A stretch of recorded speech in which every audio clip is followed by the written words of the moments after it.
જો ત્રીજો દાખલો છે એમાં રકમ છે એક બગીચામાં એક લપસણી છે તેની એક બાજુની દિવાલ રંગથી રંગેલી છે તેના પર keep the park green and clean એવો સંદેશ લખેલ છે જુઓ આકૃતિ આ પ્રકારની આકૃતિ છે એટલે ત્રિકોણાકાર દિવાલ છે દિવાલની બાજુના માપ 15 મીટર 11 મીટર અને 6 મીટર છે તો આ રંગેલી દિવાલનું ક્ષેત્રફળ શોધો એટલે ફરીથી આ વિષમ બાજુ ત્રિકોણનું ક્ષેત્રફળ શોધવાનું છે a બરાબર 11 b બરાબર 15 મીટર c બરાબર 6 મીટર s બરાબર અર્ધ પરિમિતિ એટલે a plus b plus c છેદમાં 2 11 plus 15 plus 6/2 15 ને 6 ને 22 ને 10 32 છેદમાં 2 એટલે 16 તેથી s બરાબર 16 મીટર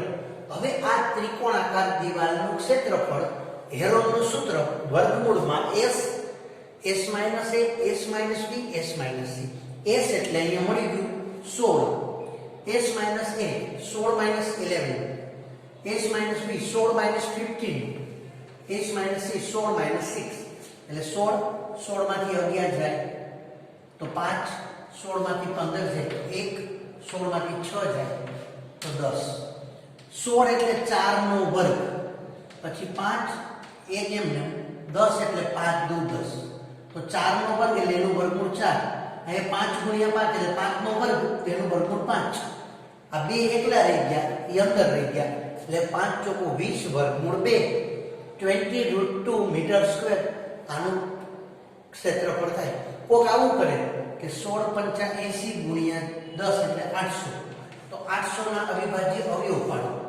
2 400 2 200 2 100 2 50 2 25 5 5 5 1 આ 5 ની એક જોડ બની 2 ની એક જોડ બની 2 ની એક જોડ બની જેની જોડ ન બની અંદર તો 5 દુ 10 દુ 20 વર્ગમૂળ 2 તો પણ આપણે મેળવી શકાય ફ્રેમ તમારી સામે રાખું છું તમે આખો દાખલો પોઝ કરી અને લખી શકો છો હવે આપણે ચોથો દાખલો જોઈશું નોંધી લેજો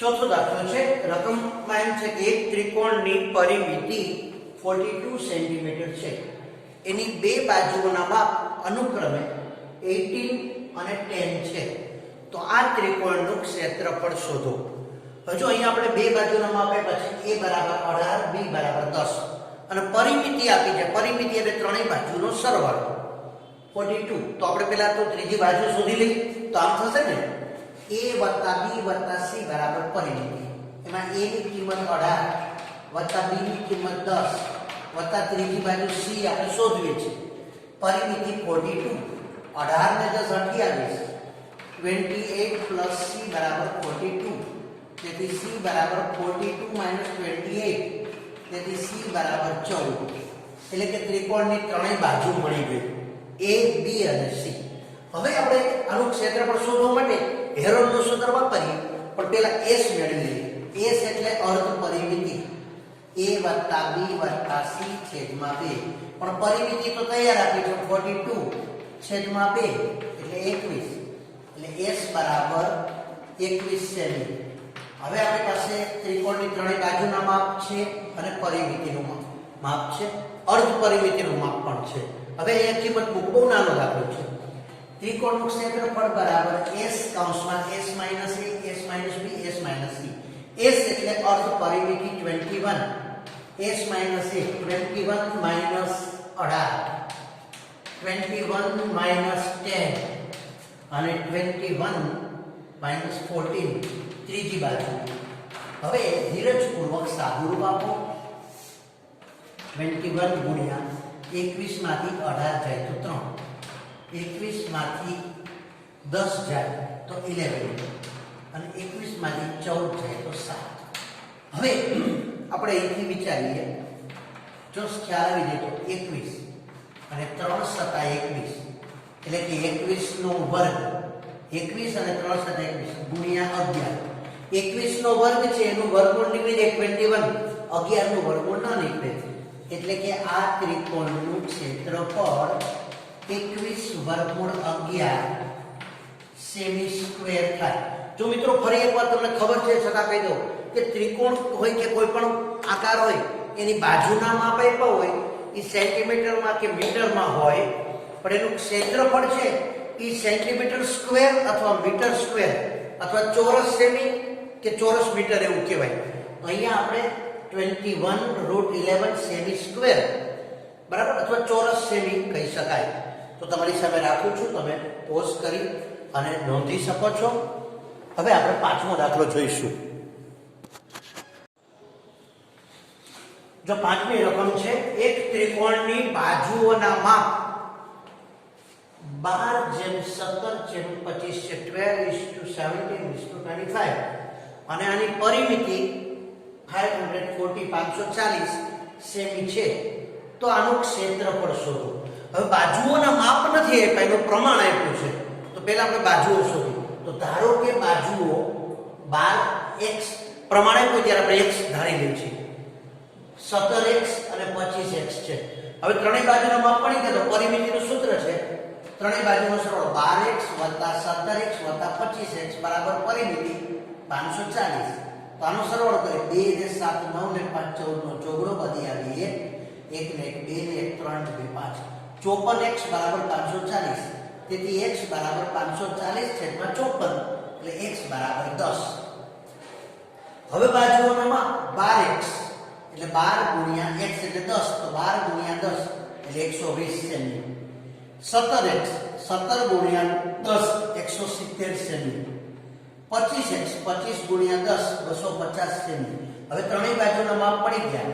હવે s એટલે અર્ધ પરિમિતિ, તો ત્રણેયનો સરવાળો છેદમાં 2. પણ સરવાળો કરવાની જરૂર એટલે નથી કે પરિમિતિ તો રકમમાં એટલી છે, તેથી s બરાબર 540/2.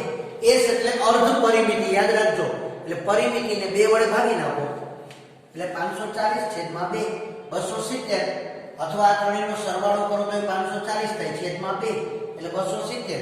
હવે આનું ક્ષેત્રફળ, તો ત્રિકોણનું ક્ષેત્રફળ હેરોનનું સૂત્ર s કૌંસમાં s - a s - b s - c. s એટલે અર્ધ પરિમિતિ 270, પછી 270 - a.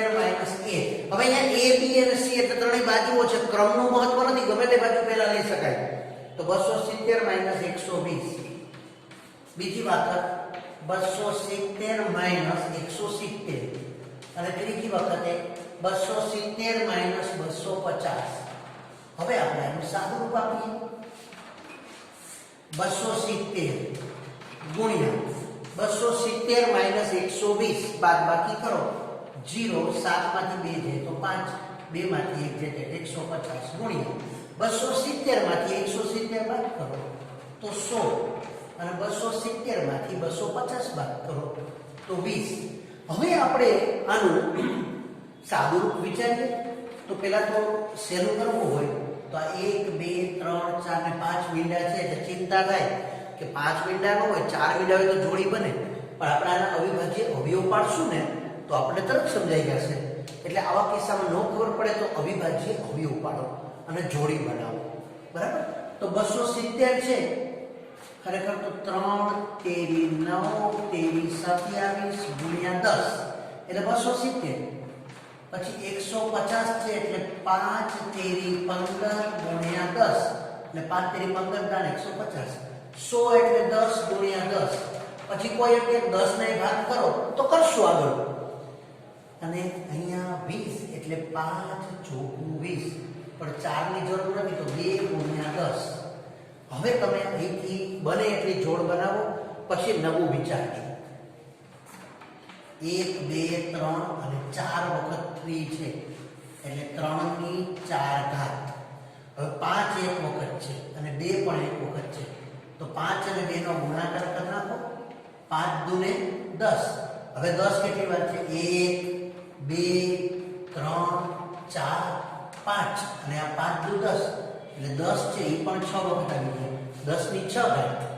હવે આનું વર્ગમૂળ કાઢો તો 3 ની 4 ઘાતનું વર્ગમૂળ થાય 3 નો વર્ગ અને 10 ની 6 ઘાતનું વર્ગમૂળ થાય 10 નો ઘન, એટલે કે 3 નો વર્ગ 9 ગુણ્યા 10 ની 3 ઘાત એટલે 1000, તો 9000 સેમી સ્ક્વેર આ આપેલા ત્રિકોણનું ક્ષેત્રફળ થાય. હવે કોઈને કદાચ આ પ્રક્રિયા નથી સમજાતી તો આના અવિભાજ્ય અવયવો પાડો અને જોડી બનાવો એટલે વર્ગમૂળ આપણને મળી જાય.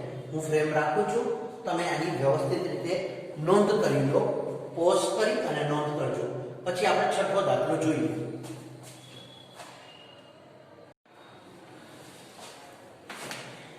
છેલ્લો દાખલો 12.1 નો.